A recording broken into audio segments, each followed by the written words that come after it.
జనాల బాధల్ని గాలికొదిలేసి ఉగ్రవాదులను మేపడం, యుద్ధాలకు కాలు దువ్వడం పాకిస్తాన్కు తెలిసింది ఇదే.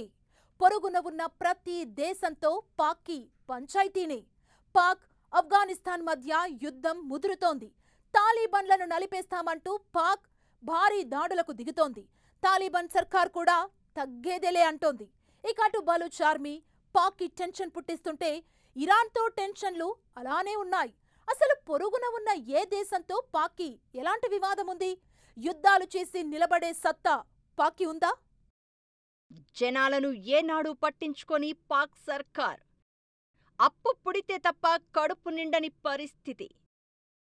పొరుగు దేశాలతో పాక్కు అన్ని పంచాయతీలే. ఆఫ్ఘనిస్తాన్తో యుద్ధానికి దిగిన పాకిస్తాన్ను వెంటాడుతున్న బలూచ్ ఆర్మీ, ఇరాన్తోనూ నివురుగప్పిన నిప్పుల పరిస్థితి. లోపల బయట 3 యుద్ధాలు చేస్తున్న పాక్, దివాలా తీసిన పాక్ వీటిని తట్టుకోగలదా? పక్క దేశాలను రెచ్చగొట్టి మరీ పళ్ళు రాలగొట్టించుకుంటుంది పాక్. యుద్ధమంటూ ఓవర్ యాక్షన్ చేయడం, ఆ తర్వాత కాళ్లబేరానికి రావడం ఆ దేశానికి తెలిసింది ఇదే. అయితే అలాంటి పాక్ ఇప్పుడు ఆఫ్ఘనిస్తాన్తో యుద్ధానికి దిగింది. దీంతో దక్షిణాసియాలో పరిస్థితులు ఉద్రిక్తంగా కనిపిస్తున్నాయి.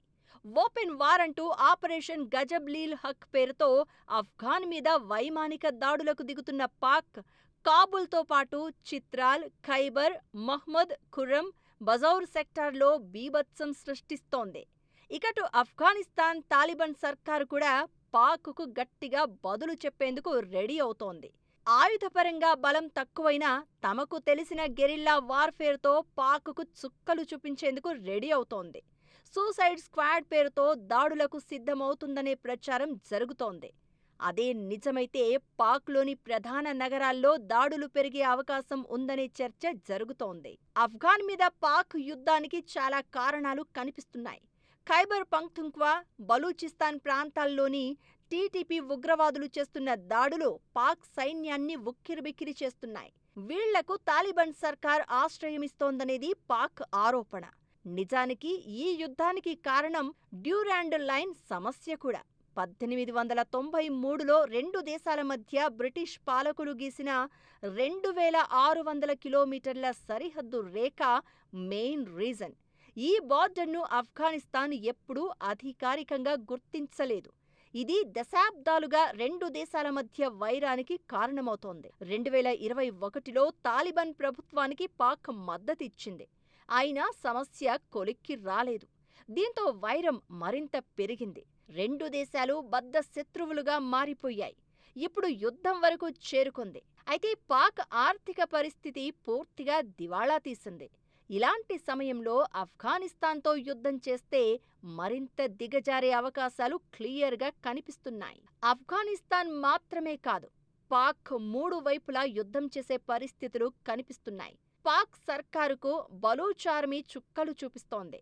తమ భూభాగాన్ని ప్రత్యేక దేశంగా ఏర్పాటు చేయాలని బిఎల్ఏ ఎప్పటినుంచో పోరాటం చేస్తోంది. విస్తీర్ణం పరంగా పెద్ద ప్రావిన్స్ అయిన బలూచిస్తాన్ అతి తక్కువ జనాభా ఉన్న రాష్ట్రంగా మిగిలిపోయింది. బలూచిస్తాన్లో చమురు, ఖనిజ సంపదను పాక్ సర్కార్ అక్రమంగా దోచుకుంటోందని బిఎల్ఏ ఆరోపిస్తోంది. పాక్కు తోడు చైనా కూడా రంగంలోకి దిగడంతో బిఎల్ఏ కోపంతో రగిలిపోతోంది. దీంతో బలూచ్ ఆర్మీ మరింత దూకుడు పెంచింది. చైనా మౌలిక సదుపాయాల ప్రాజెక్టులు, చైనా ఇంజనీర్ల మీద చాలాసార్లు దాడులు చేసింది. ఈ మధ్య తమను స్వతంత్ర దేశంగా ప్రకటించుకున్న బలూచిస్తాన్ పాక్కు ఇప్పటికీ సవాల్ విసురుతూనే ఉంది. ఆఫ్ఘనిస్తాన్, బలూచిస్తాన్ మాత్రమే కాదు, ఇరాన్తోనూ పాక్కు సరిహద్దు గొడవలు ఉన్నాయి. నిజానికి 2 ఇస్లామిక్ దేశాలే అయినా రెండింటి మధ్య పరిస్థితి నివురుగప్పిన నిప్పులా ఉంటుంది. 2024లో ఇరాన్, పాకిస్తాన్ దేశాలు పరస్పరం దాడులకు దిగాయి. అయితే ఆ తర్వాత దౌత్యపరమైన చర్చలతో సంబంధాలు మెరుగుపడినట్లు కనిపిస్తున్నా ఎప్పుడైనా ఏదైనా జరగొచ్చు అనే పరిస్థితి ఉంది. ఇలా పాక్ ఇప్పుడు 3 వైపుల నుంచి యుద్ధాన్ని ఎదుర్కొనే పరిస్థితుల్లో ఉంది. అసలే ఆర్థికంగా దివాళా తీసిన పాక్ ఈ పరిస్థితిని ఎన్ని రోజులు కంట్రోల్ చేయగలదు?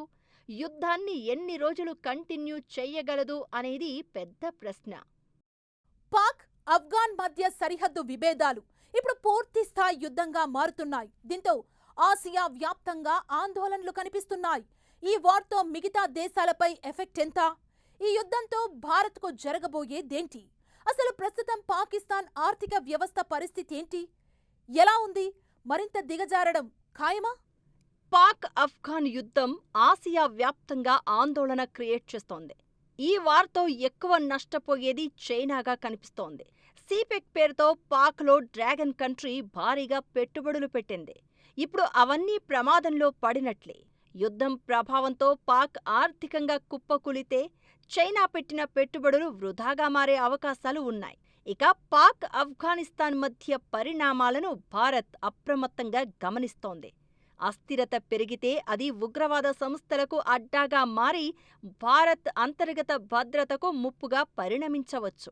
ఇక వ్యూహాత్మకంగా పాకిస్తాన్ తన పశ్చిమ సరిహద్దుల్లో అంటే ఆఫ్ఘాన్ వైపు యుద్ధంలో ఉంటే, భారత్ వైపు ఉన్న సరిహద్దుల్లో ఉగ్రవాద చొరబాట్లు, ఇతర కార్యకలాపాలు తగ్గే అవకాశం ఉంటుంది. ఇది భారత భద్రతా బలగాలకు కొంత ఊరటనిచ్చే అంశం. పాకిస్తాన్కి అంత ఆర్థిక స్తోమత అనేటువంటిది లేదు. కానీ అమెరికా ఇండైరెక్ట్గా ఫైనాన్షియల్ సపోర్ట్ చేసి ఆయుధాలు కనుక సపోర్ట్ చేస్తే కనుక కొనసాగేటువంటి అవకాశం ఉంది. కానీ మన భారతదేశం విషయంలో కూడా అమెరికా సపోర్ట్ చేసినప్పటికీ మన భారతదేశంతో అది ఫైట్ చేయలేకపోయింది. అటువంటిది 3 దేశాలతో ఫైట్ చేయడం అనేటువంటిది అంత ఈజీ అయినటువంటి విషయం కాదు. అలాగే పాకిస్తాన్ సైనికుల విషయం దగ్గరికి వచ్చేసరికి వాళ్ళు ఎప్పుడు కూడా పారిపోయేటువంటి వెన్ను చూపేటువంటి సైనికులుగా వాళ్ళు ఉన్నారు.